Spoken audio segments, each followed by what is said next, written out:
Hello, everybody. We're back again with another episode. Of course, I'm Jason. Rowan. I'm Jamal. And this is Peeps on the Couch, episode whatever. And so, like always, we're going to start out with doing a quick rundown of the weekend box office. And so, number one, no surprise, The Conjuring 2 brought in $40 million. Number two was Warcraft at $24 million. Number 3, Now You See Me 2 at $23 million. Number 4 was Teenage Mutant Ninja Turtles Out of the Shadows at $14.8 million. X-Men Apocalypse at $10 million. Me Before You at $9 million. Angry Birds at $6 million. Alice Through the Looking Glass at $5.5 million. Captain America Civil War at $4 million. And rounding out is The Jungle Book at $2.7 million. So obviously your big three releases came into the top three. Conjuring 2, Warcraft, and Now You See Me 2 were the new releases this weekend. Each one 1 through 3. I will say no surprise that Conjuring 2 was number 1 because the first one was such a surprise hit that I was not surprised at all to see number 2 cut to number 1. I was a little surprised with Warcraft. I'd really hoped that the movie would do better. I went and saw it today. I loved it. I thought it was a great movie. I wish more people had saw it, and especially with the numbers it brought in overseas. It broke records in China, and its opening day was like $47 million. That was just in one day. Just one day. It beat the weekend totals here. So Rowan, any thoughts, surprises, anything? Sure. I was already surprised when you were telling me about Warcraft, especially in China. I mean, that's ridiculous. Like, most times when you hear that, you would think that in the States it would get higher numbers. So I kind of agree with you that having it have such low numbers in the States but have such high numbers outside, it's weird. But at the same time, you have to also think that maybe that not many of the fans of Warcraft in the States went to see it, and a lot of the ones that were outside the States did. Because, I mean, there's like how many subscribers to this thing? Because I've never played it, so I don't know much about it. I think it's down to like 10 million subscribers worldwide now. Which is a lot of people. And so I can see how most of the outside people might have had time on their hands to go see this. So, there's a possibility that next weekend it might recoup some of its money in the statewide. So, yeah, opening weekend it kind of sucks here in the States, but you never know. Yeah. Especially if it stays this long, you never know. Jamal, anything with you? Well, yeah, for Warcraft, it being a video game movie, it already has like a stigma for for video game movies are going to be bad. Like video game movies recreated old school movies, but the thing is, Warcraft is a big game. It was one of the first MMOs come out, one of the biggest ones. And you said it was like 10 million subscribers now. Yeah, and it used to be, I think it peaked at like 15 million. Okay, so there's like 15 million people at it, probably at 10 million now, but at all times. So a lot of people know about it, and a lot of people, like, it has a huge following for a long time. So yeah, when the movie comes out for it, anybody that's probably mildly interested in it will go see it. That also being the case, even though video game movies are bad, they're steadily getting better. So since you saw it, you liked it, I'm pretty sure it probably would have been better if it had been made probably 10 years ago. Cause possibly. I mean, that's always been the thing with video game movies is it's such a roller coaster with them. Yeah. For a long time, obviously one of the first big ones was, of course, the Mario Brothers movie, which was horrible. in a good way though. It was like funny horrible. it's a guilty pleasure movie. It's one you can definitely sit and watch and have some good laughs at Yeah. and enjoy it. Is it a bad, awful atrocity of a movie? Yes. Is it entertaining to watch? Yes. And then, of course, like I said, you got the waves of them. You know, of course, Street Fighter. Street Fighter, bad movie. Yeah. The first Mortal Kombat was real good. Yes. I enjoyed the first Mortal Yeah. Kombat. Yeah. The sequel was an atrocity to filmmaking, but the first one was good. Then, of course, you still had some bad ones. Wing Commander, which was awful. You just had, I mean, just recently, you know, you had it, just talking about it now, was Angry Birds is doing very well for a, you know, granted it's a mobile app, but it's still a game, and it's actually doing very well. You know, you just had, you know, of course, the Resident Evil series. Oh, that yes. is, as far as I'm concerned, only the first two were any good. Yeah. But it feels like it's mild. yeah, I mean, you still got a new one coming out there. You know, they're trying to make another one. They're making another one, yes. So we're going to get as many as they want, as long as they keep making money. You know, you had the Silent Hill movies, which I really enjoyed the first one. Second one was okay. And Wait, it they just made a second one? Yeah. I don't remember the first one. Oh, they made a second one. Yeah, It was pretty good. You know, it was enjoyable. And I mean, you've had it in every, and of course, later this year we got Assassin's Creed coming out, which I'm very much looking forward to. Yeah, that does look interesting. So, you know, it's maybe this movie will make a little bit of a comeback. Maybe it'll get some good word of mouth. You know, right now it's like at a 20% on Rotten Tomatoes. You know, and I got to be honest, I think a lot of that is just the stigma. People automatically go into this movie expecting garbage, and it was a good movie. I'll be posting my review of it tomorrow. Okay. So, you know, and that's kind of my thoughts there. Of course, you had Now You See Me Too, you know, moderate, you know, it's like 20, you know, the first one was an okay movie. I didn't see this one yet, so. Okay. I saw the first one. Yeah. I really liked that one. Yeah, I did too. Yeah. I thought it was enjoyable. I didn't think it was a great movie. Okay. But it was enjoyable. You know, it was something you could sit down and watch and enjoy. Yeah. And then, like I said, after that, you know, just kind of your basic rundown from there. I mean, it's nice to still see Jungle Book in the top 10. You know, it's, you know, Civil War, no surprise. Little surprised Alice Through the Looking Glass was still in there holding strong. Yeah. You know, especially with all the drama going on with Johnny Depp right now and all that. So yeah, that's your weekend box office. So with that out of the way, we're now going to go into pretty much our main topic of today is going to deal with video games. You know, last week we talked extensively about conventions. This week we're going to talk about video games and various related formats thereof. And you know, the first part we'll talk about is video games. Certain games have started this trend of essentially being mini movies, where you watch a 10-minute cutscene, you play for 20 minutes. You see a 10-minute cutscene, you play for 20 minutes. And it's an annoying trend. Probably one of the first ones I ever remember doing this was the first Xenosaga game back for the PlayStation. Yeah. It really had, you would spend like 5 to 10 minutes playing this level, and then you would get like a 20-minute cutscene. And that was the game. Throughout the entire first game was that. That was the entirety of it. And it was very annoying. And you started seeing that a lot more lately with certain game series, or just certain games where you get a lot, it seems a lot more cinematic than gameplay. You know, what are your thoughts on it, Rowan? You think it's a continuing trend? You think it's something that needs to stop? What are your thoughts?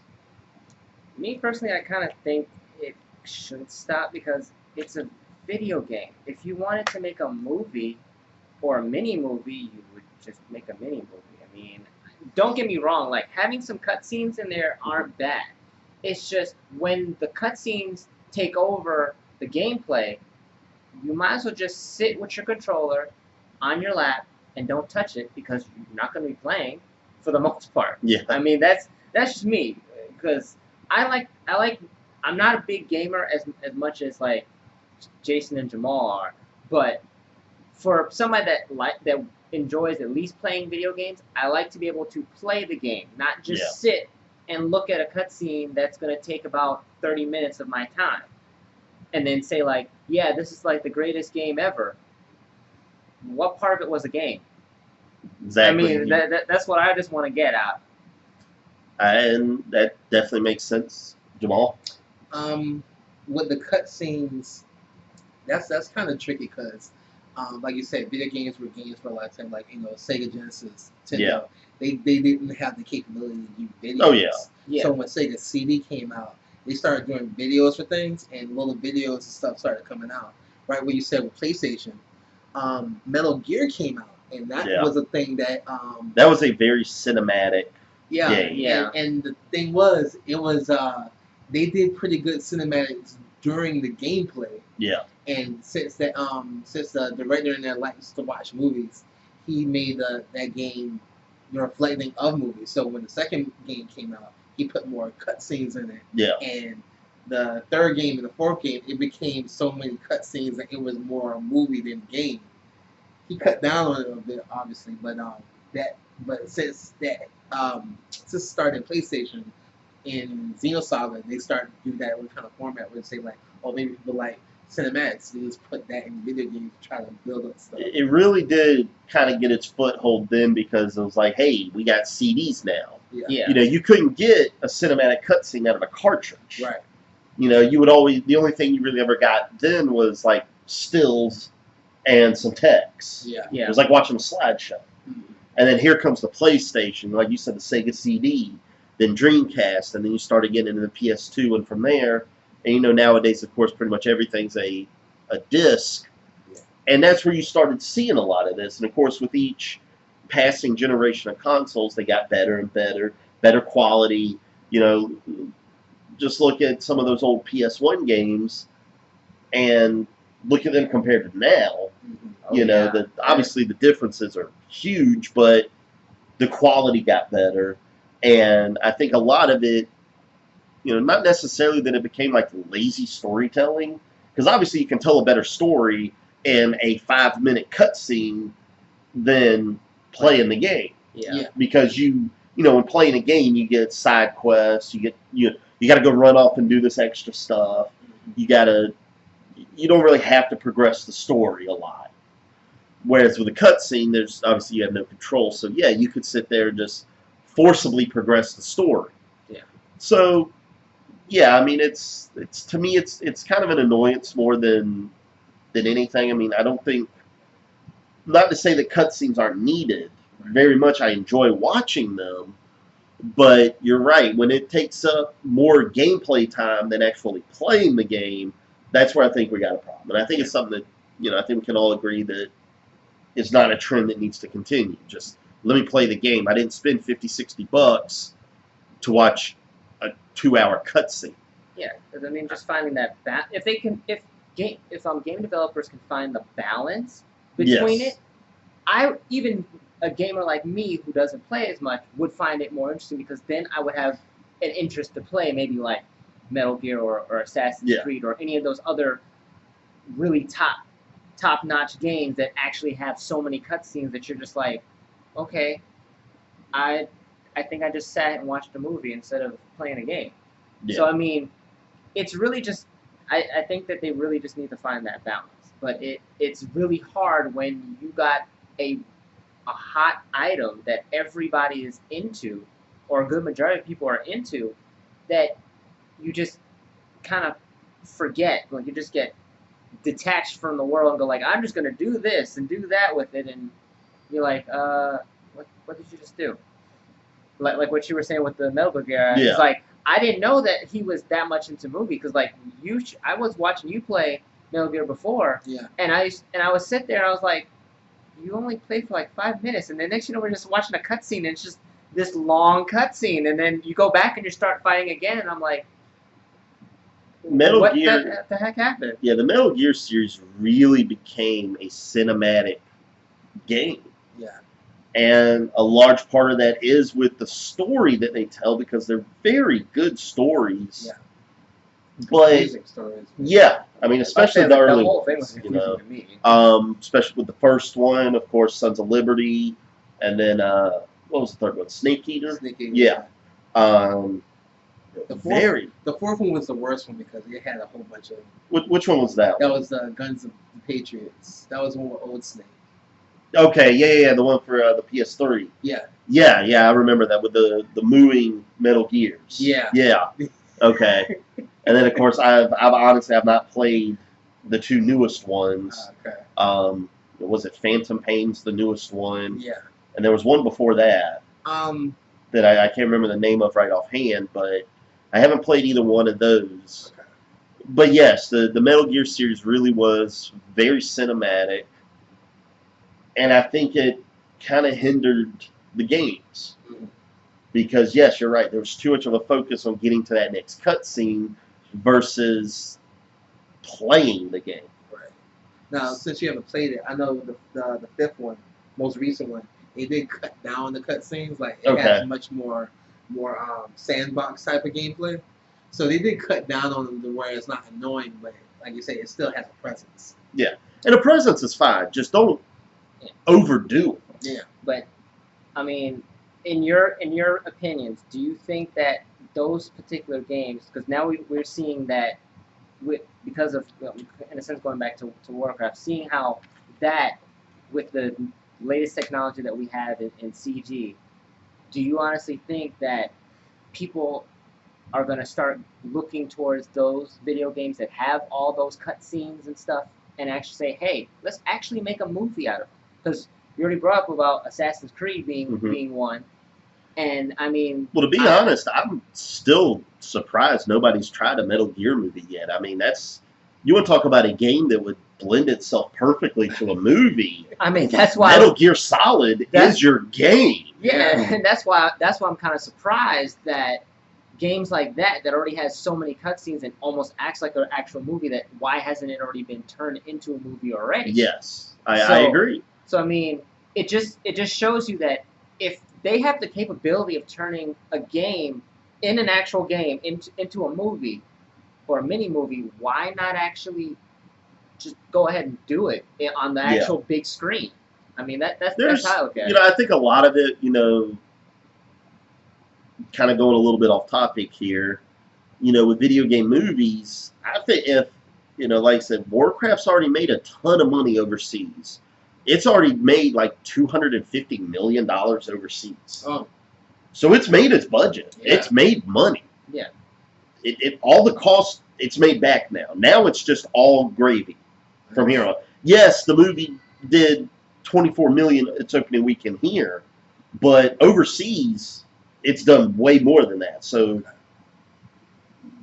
and I think what you're going to start seeing, and especially if Warcraft keeps making some good money, and then here we come with Assassin's Creed, and if Assassin's Creed does real good, we may see, just like what we saw with comic books with Iron Man.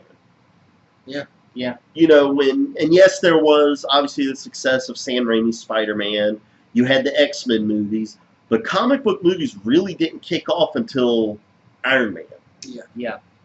Maybe we can start seeing something similar at a video game movies if, Warcraft is making some money, and then here we go with Assassin's Creed. If that goes good and makes a bunch of money, they've already announced a few new ones. You got The Division's getting its own movie.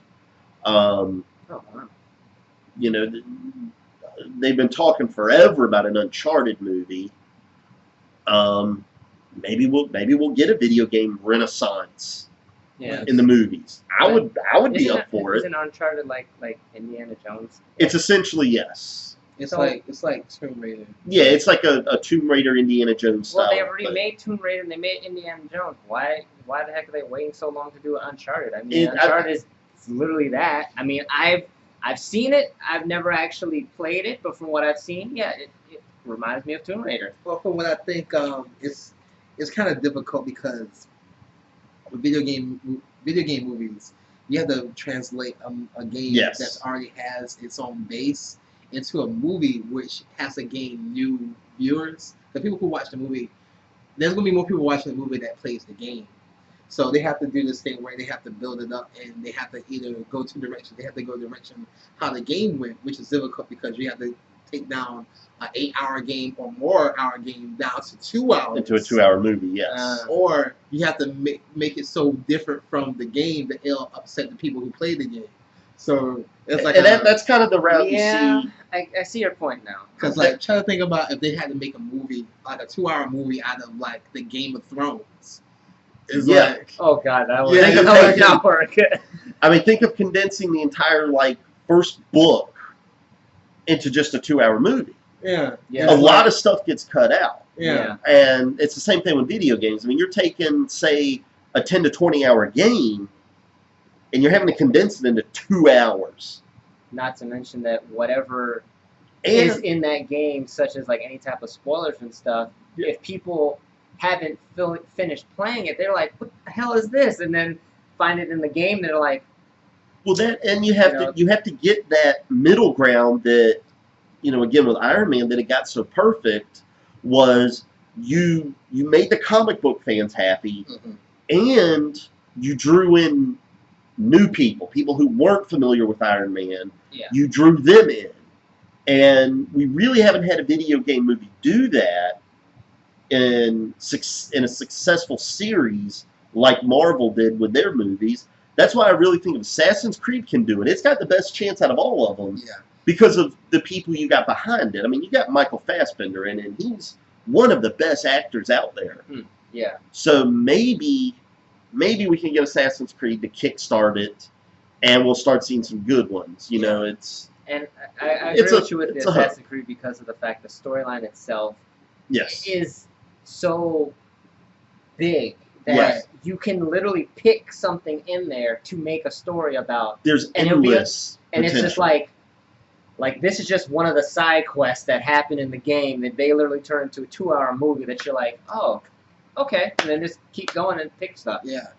There's endless potential with Assassin's Creed because you literally, the one thing I like so much about this movie that they're doing, they're not following the storyline of the games. No. It's a whole new character, a whole new story set in the Assassin's Creed universe, and that is great.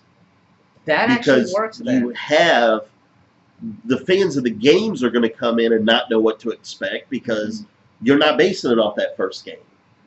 So they don't know what's going to happen. And I think that's what a lot of video game movies should start doing is trying to make in a sense an alternate universe of what they've done in the game. Because when we've noticed most of the video game movies that we've watched, the reason why they suck is because they were trying to literally follow what happened in the game, and it's like you can't. And I see what you're saying because someone who doesn't play a lot of video games, to see a video game movie based off of the actual game that I may have played before, and I'm like, wait, that didn't happen. Well, if you make it too close to the game, the people who've played the games don't want to. They're not really going to be as invested because they know what's going to happen. Yeah. So I agree that Assassin's Creed is one of those that really is going to have the potential to do it just because there's just so much stuff going on.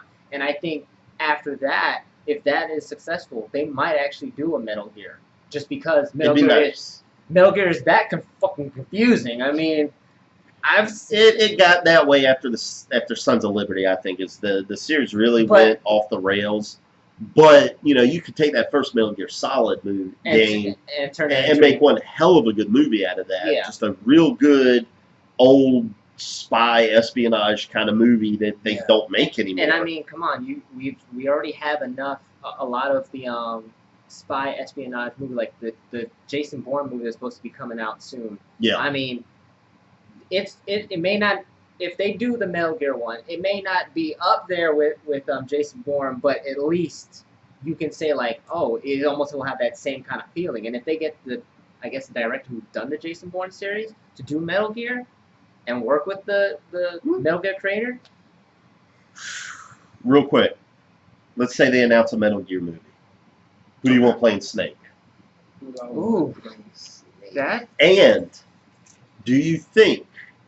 Obviously, it's, again, I don't know about the newer games, but David Hayter did the voice of Snake in the games. He's done some acting, mostly writing now, but I think that'd be a great choice. I mean, granted, he's a little bit older now. Okay.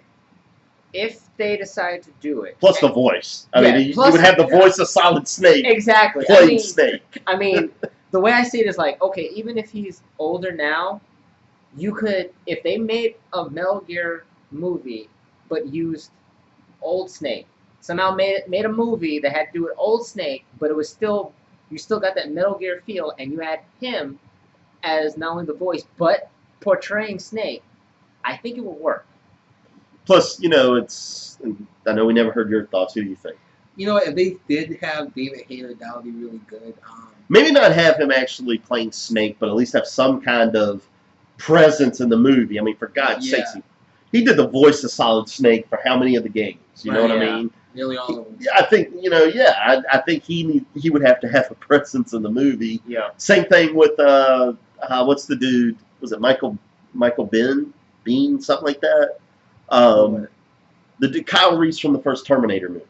Oh, okay. Because he was who they got on the cover of the first Metal Gear game back on the NES. Yeah. Put him in there as a cameo, Yeah. Just for the hell. I mean, it'd be a nice little Easter egg for fans. Actually, they changed the voice for the recent Metal Gear. Okay. It's I can't think of the guy's name right now. It's the guy that plays the main character from 24 was Jack Bauer. Oh, really? Kiefer Sutherland. Kiefer Sutherland. Really? They have Wow. Interesting choice. Yeah, yeah. It's interesting.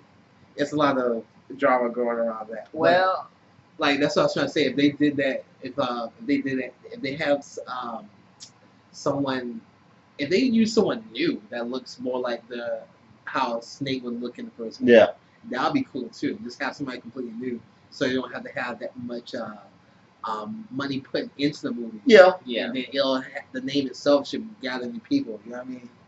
That's another one, you would have to have a cameo of Kurt Russell. Yes. As Pliskin. Come on.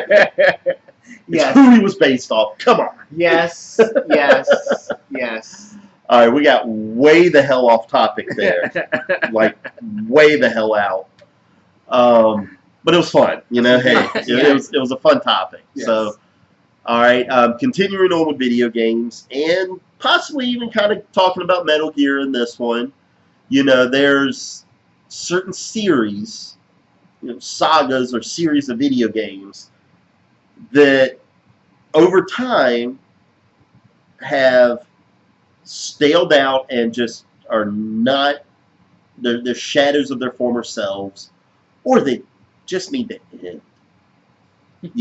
Just we're done with these games. Let's just quit and move on. And you could almost put Metal Gear into that, because especially after 4, it's, the way 4 ended, wasn't something I thought was very nice. I thought the ending was not that good because of that. No, I'm not going to spoil it, even though it's been like 10 years.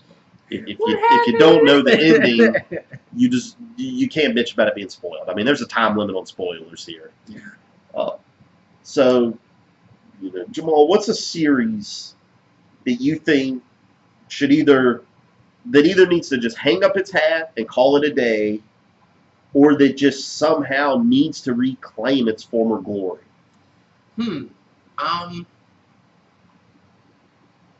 Well, I think Assassin's Creed need to back off a little bit, because I know they come out with a new game probably every year. That was originally, yeah, they wanted a new game every year, but they skipped this year. There's no new Assassin's Creed this year. Right. And then they'll come back next year, they said, but of course they haven't announced anything really. Makes you something E3 then. Maybe. Yeah. You know, but I can understand that. You know, the last few Assassin's Creed games have been mixed. I've personally enjoyed them. I'm a fan of the games. You know, I thought, you know, the most recent one, Syndicate, was real good. I enjoyed it a lot. Unity at launch was a catastrophe. Oh, yeah. But they did some patches, and I enjoyed it after the patches. Okay. So, and of course, everybody, Black Flag is highly regarded as one of the best in the series, if not the best. So, you know, and then, what was the other one? Rogue. Assassin's Creed Rogue. Pretty much non-existent from the minds of people. I've never really heard people talk about that game. So, I heard that one was good, though. Okay. I heard that one was good, but like you said, that came out at the same time as it was released. No, it was released with Unity. Oh, it was released at the same time as Unity. It was. Yeah. They decided for whatever dumb reason to release 2 games at once. Right. I was like, why would they release 2 games? Because I bought and played all of one up to 3. Okay. And I was like, by the time I got kind of burned out, and I was like, this is the same game. They just start me over all the time. And that's something I really think that you're right with Assassin's Creed. That this break, maybe they can get themselves together, come up, breathe some fresh air into this franchise. And I definitely agree with that. I think that would be a very good one, you know, to just take the brief hiatus, regroup, and then come back with a killer game. Now, let's just say for argument's sake that the next one that comes out is either the same level we've been seeing or worse. You think they just need to hang it up at that point? Just call it quits? Or do you think it can be salvaged? I think it'd be salvaged only if they do something good with the story. Okay. The gameplay is pretty much perfect. Well, it can always get better, but I mean, like, in terms of, like, moving around and, like, how they use weapons and such, that's pretty good. If they do more with story and give me something interesting in the story again, or, you know, they do a very good story, you know, they do good stories. So as long as they keep that up, I think it can continue doing good. Yeah. Okay. Rowan? Any particular franchise you think either needs to call it quits or go on a brief hibernation? Well, there's only one that I know I've played since it first came out. Watched the TV show on Cartoon Network. Pokemon. Okay. Pokemon needs to just hang up.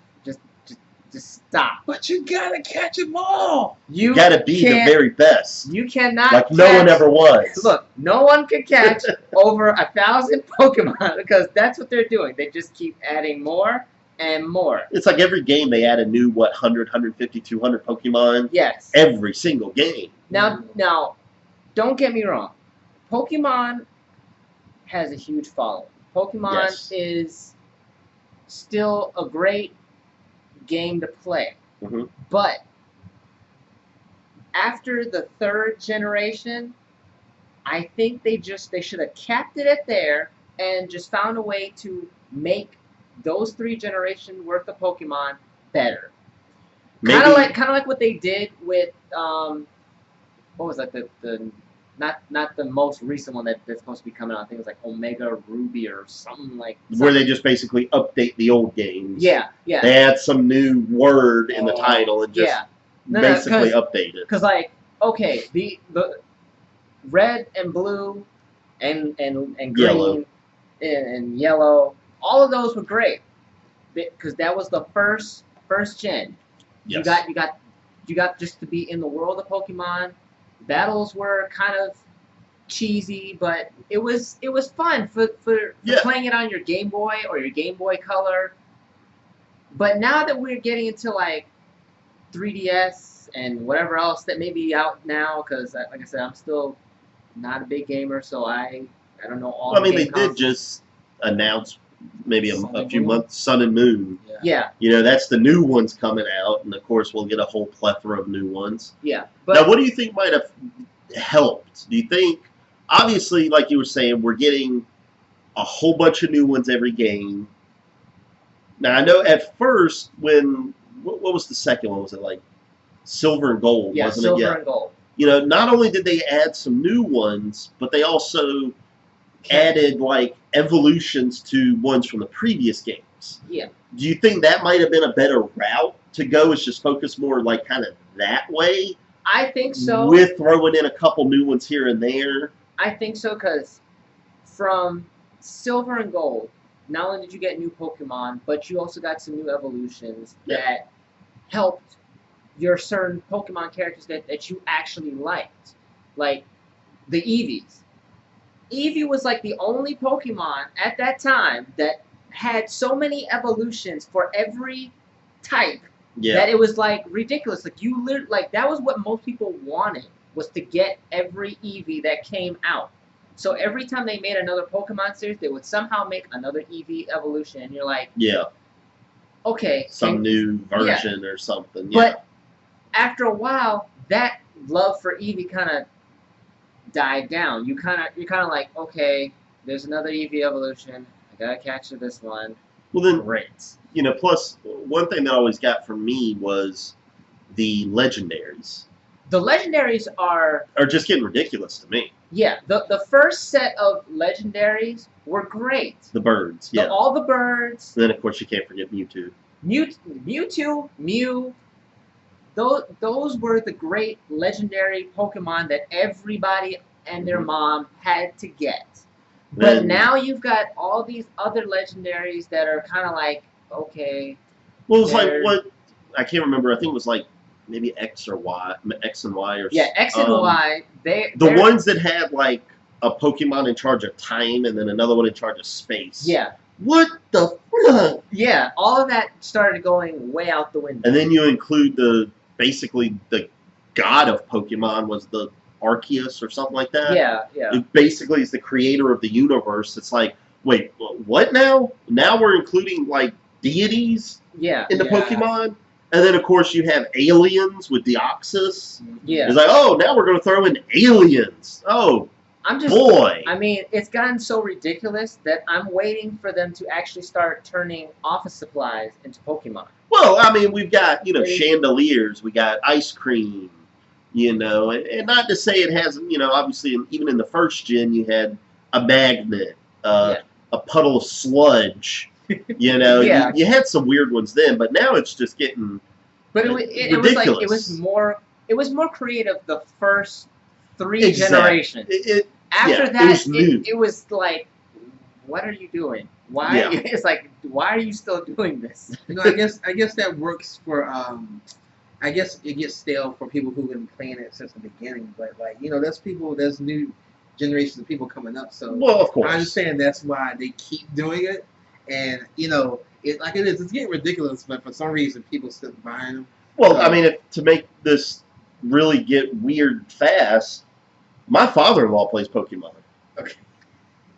Okay. My father-in-law, my wife's father, plays Pokemon. He plays every new game when they come out. We get it for him every Christmas when one comes out. That's his Christmas presents from us. Is both the new Pokemon games. Now that's weird. It is. Now, something that I would be interested in is, like recently, since they started doing these versus type games, like Street Fighter versus Tekken.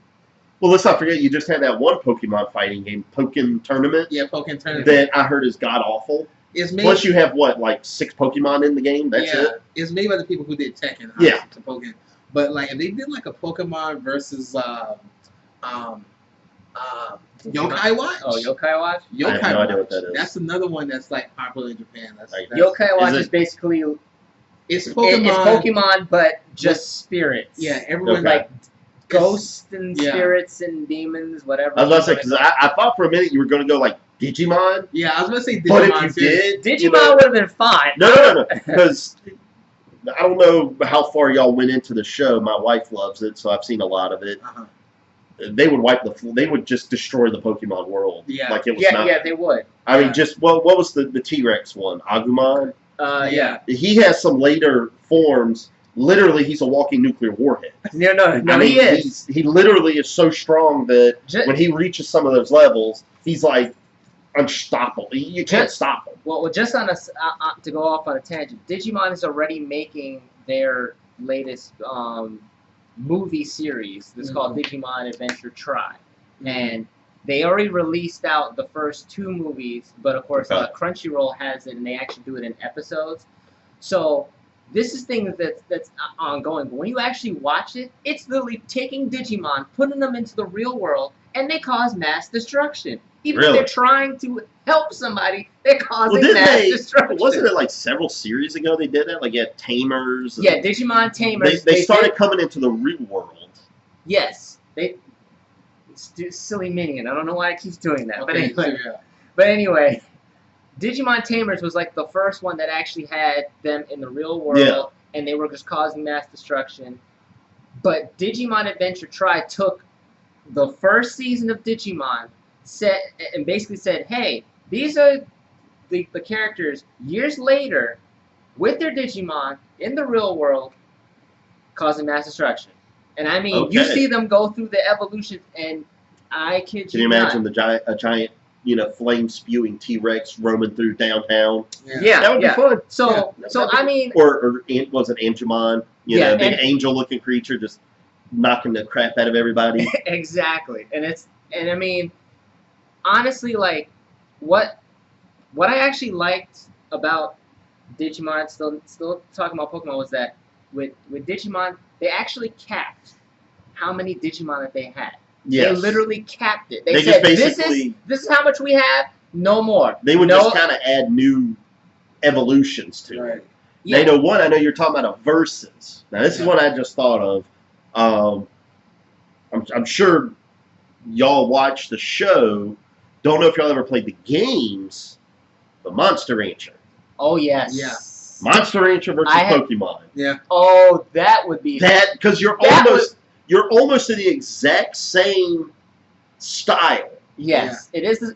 It's literally the same, almost the exact same style. The only difference is that with Monster Rancher, you were buying CDs out of the wazoo just to get a daggone monster. I remember... That was awesome. One of the games, I can't remember which one it was, but literally, me and my brother would notebooks full of music CDs, DVDs, different other PlayStation games, and we literally would write down what each one gave us. Nice. Holy crap, that was ridiculous. But what was funny is that just like Digimon, Monster Rancher had a cap with the amount of monsters. They did not go any further. They just kind of changed colors. Yeah, they either changed colors, had some other weird name, or they just look kind of funny. And you're just like, oh, that's a grayish, purplish thing. I don't know what it is now. But it's different from the other one that I have. It does different attacks. Okay, cool.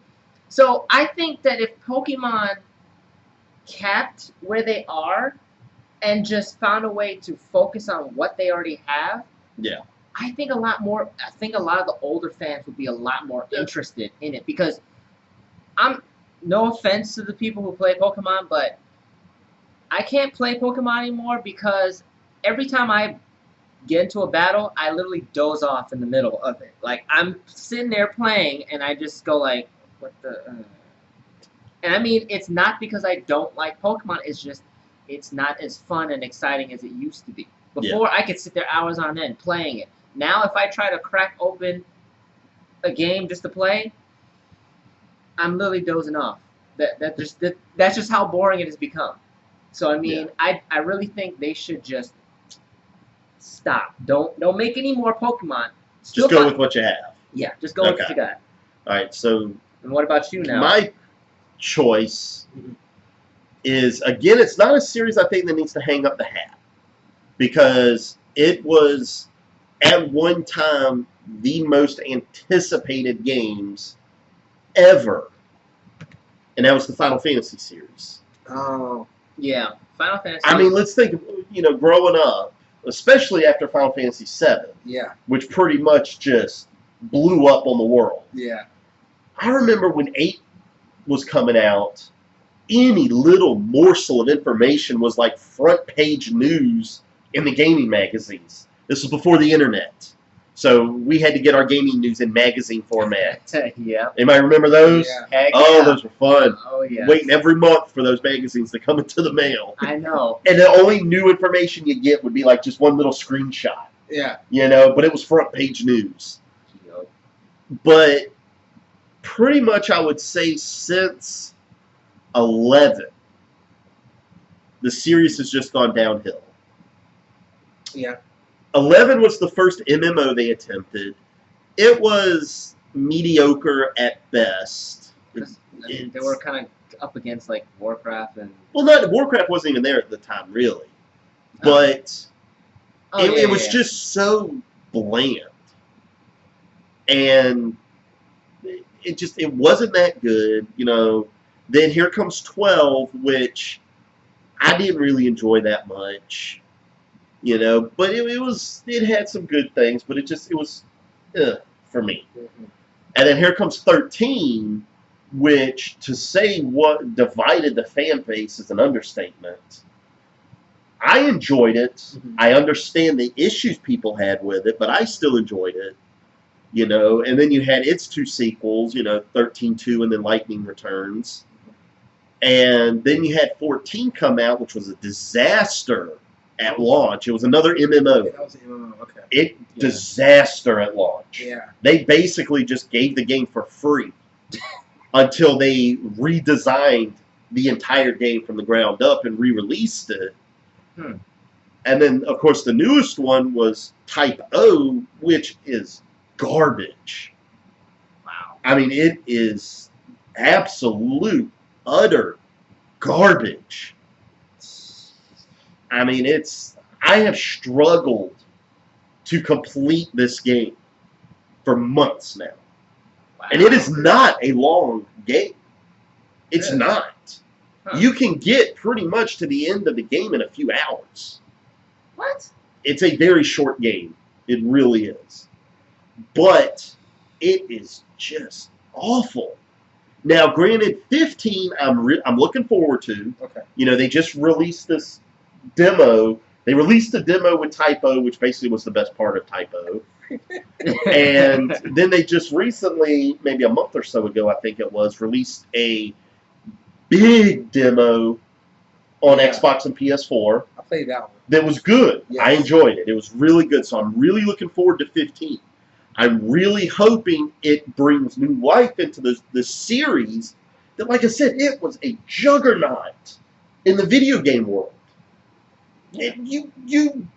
Final Fantasy made headlines. Yeah, I mean, there was like, what, everybody and their mom was playing Final Yes. Fantasy. It was a juggernaut.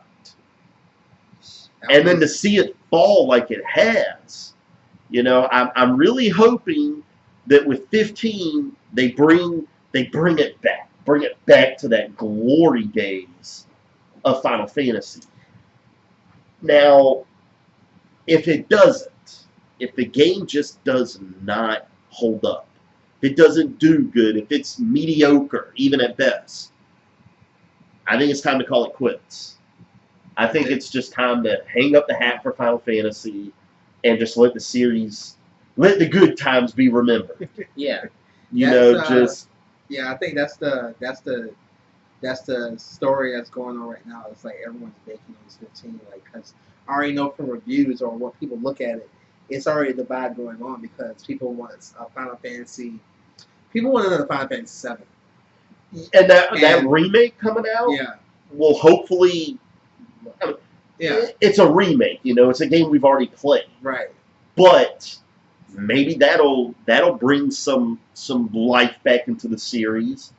I personally feel that while I am very much looking forward to it, I think it's a cheap way to get people back into Final Fantasy. Mm-hmm. All you're doing is taking a game that, let's face it, if you are a fan of the Final Fantasy series, you've played 7. Yeah. everybody's played 7 that's a fan of Final Fantasy. Even if you haven't played 7, you know about 7. Yes. And you know the impact it had on the series. I have not played it, but I know the Yeah, impact it has. And I've heard so much about 7.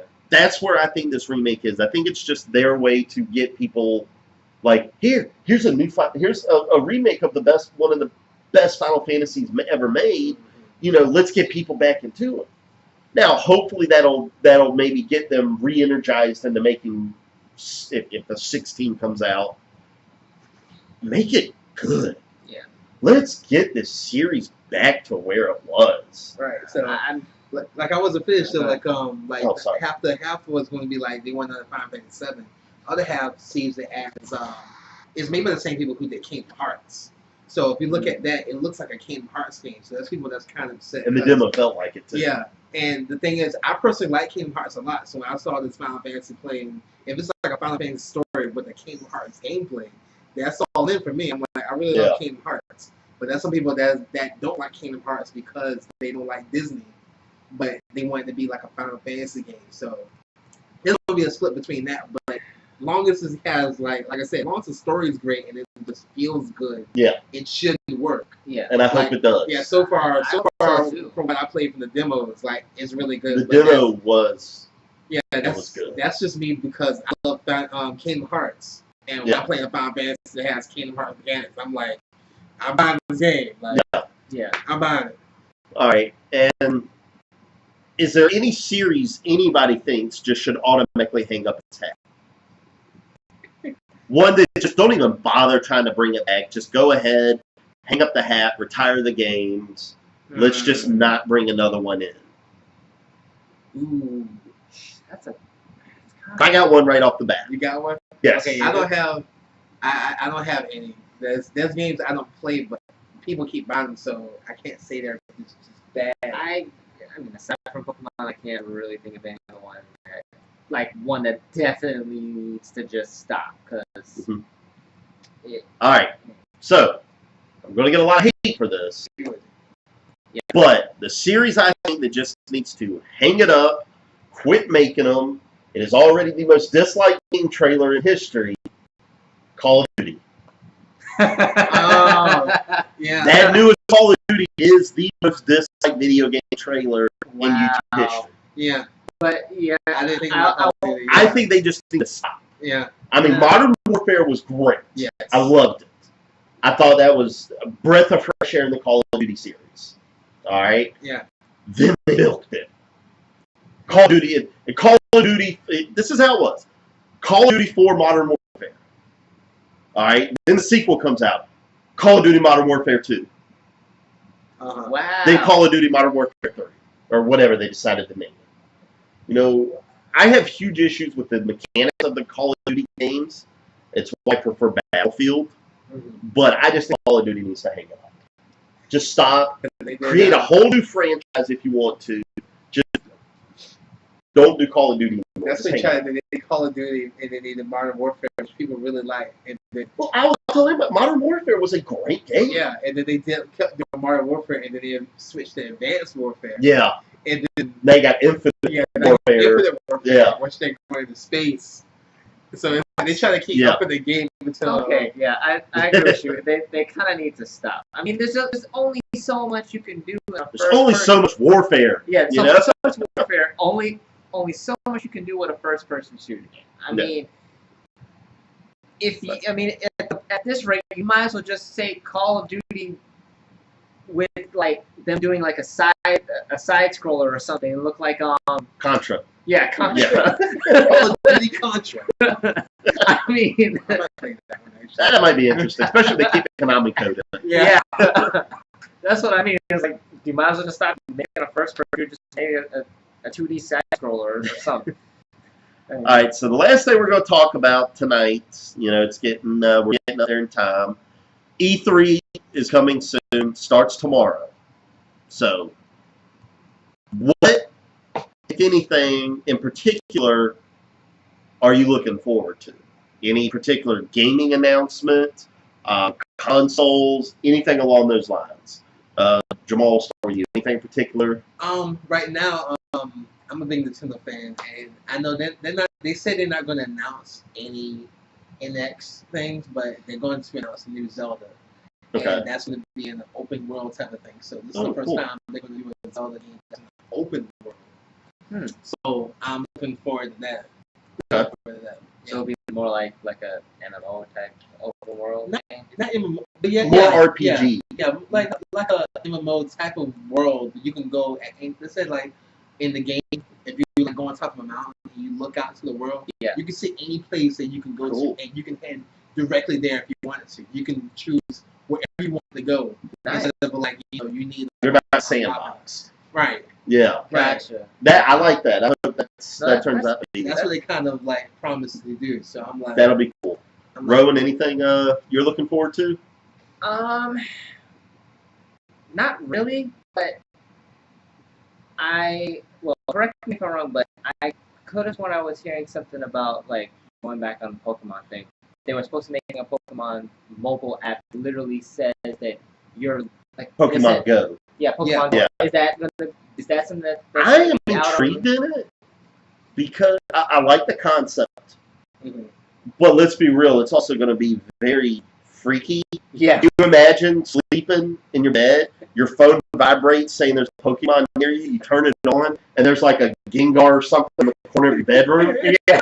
I wouldn't sleep for a week. But I mean, if E3, if they make an announcement like that for on E3, that would be great too. Because I mean, I'm in a sense that would be the one thing that would actually make me want to play Pokemon again. Because after hearing about it, seeing the trailers for it, I'm like, this actually reminds me of like a little bit of Monster Rancher, except that you're using your phone. You don't have to go buy a game console for it. You don't have to buy a game for it. You just get the app, do what you want with it. Get you to go outside too. Yeah, it literally makes you have to go outside to get half these Pokemon because you're actually walking around. Now, I will admit, if I fall asleep and I have my phone vibrate telling me I have a Pokemon in my bed, I'm gonna be like, what the heck and how?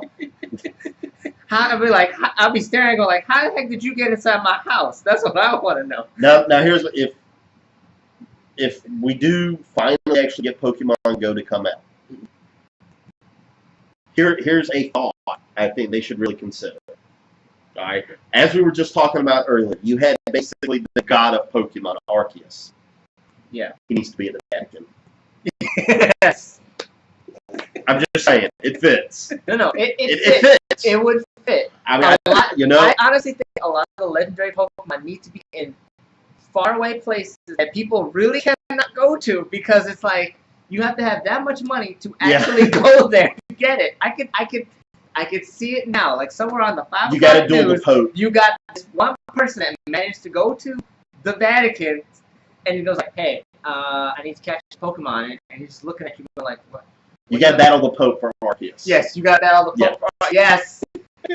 Make certain historical figures or celebrities have the certain legendary Pokemon, and you have to actually battle them to get it. That would be awesome. I think that would be hilarious. Challenge you to that. Yeah. Arceus thing. I hate man. There's a few things I'm looking forward to. Obviously, like I mentioned, the Final Fantasy remake. I'm hoping we get some more cool information about it. That was a huge surprise last year at E3 when they said that. Yeah. I'm hoping Ubisoft will give us a little more information about the new Assassin's Creed. Not necessarily give us a trailer or anything yet, but maybe just give us details, like where's the setting going to be this time? Because, like I was saying with Syndicate, the last one was Victorian London. Okay. Or not necessarily Victorian. Like old London? I can't think of what I'm trying to say. Yeah, I can't think it was London, so. Right around like the 1800s? No, it's like sooner than that. Anyway, there's not too much forward they can go. Yeah. There really isn't. I mean, we're talking the late 1800s, I think, was when this game was taking place. Oh, that's really I believe so. Yeah. It's been a while since I played it, but you really can't go forward too much more. It's gonna be in the 1990s. Yeah.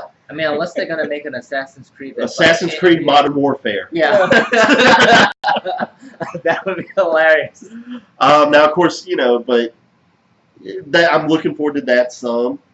I'm kind of looking forward to EA for a change because I'm looking forward to any announcements about any Star Wars games. Because EA has now been given the rights to make Star Wars games. Okay. Oh. They are going to be the sole publisher for Star Wars games. Oh wow. Hopefully, we'll get something better than that shitfest of Battlefront. But I was about to ask you about that. it was not that good. It was you get bored. It's basically just an online multiplayer game. There's no single player. There's no story mode. None of that. It's just it's boring. Stupid. I got bored of it fast. I'm hoping we get some cool announcements from them. Of course, they've already started announcing some things. WB Games just announced the new Injustice, which looks really cool. I really enjoyed the first one. Microsoft announced the Xbox One Slim. PlayStation's announced something with their PS4. I can't remember what it was. It's a powerful PS4. It's like basically 4.5. Yeah. Let's call it PS4.5 for all the talk. Yeah. I would really like some more information for Kingdom Hearts 3. Yes. Because I'm looking forward to that. Oh, very much so. Hearts 3? Yeah. Well, they had announced since like a couple years ago they first announced it. They recently did a trailer for the Birth by Sleep upgrade 8.5. Well, there was like a Kingdom Hearts 2.8 or something like that is coming out for the PS4. It's like 4 games in one. Weird, and they're set all like. From my understanding, they're all brand new titles. Right, yeah. They always had titles for every system. Like they had one for the PSP, which was Birth by Sleep, and they had one for 3DS, which was Dream Drop Distance. And now they're making one on the console that has all those games in one, and plus more story. So it's not just simply a remake of it; it's more story. Because they did that with the first Kingdom Hearts. Yeah. Because they did that for PS3, where they had that game and a couple of those handheld ones on the disc for PS3, and I bought it, and I enjoyed it. So I'm really looking forward to some more information about Kingdom Hearts 3. I'm really hoping we get some more of that. So, and I'm sure we'll see a whole bunch of new trailers and announcements for games and consoles down the line and all kind of stuff like that. So, of course, we'll be seeing a lot of that news come out starting tomorrow for the next several days. So, with that, we're bringing this episode to an end, and thanks everybody for joining us. We finally got a Twitter account. Yep. We have joined the 21st century. We are on Twitter. I will put the link, as always, with our Facebook page. Of course, if you're watching this, you're on our YouTube account. I will link the Twitter account as well. Follow us, give us a like, show us some love, and with that, I'm Jason. I'm Rowan. I'm Jamal. And that's it for tonight. We'll see you next week.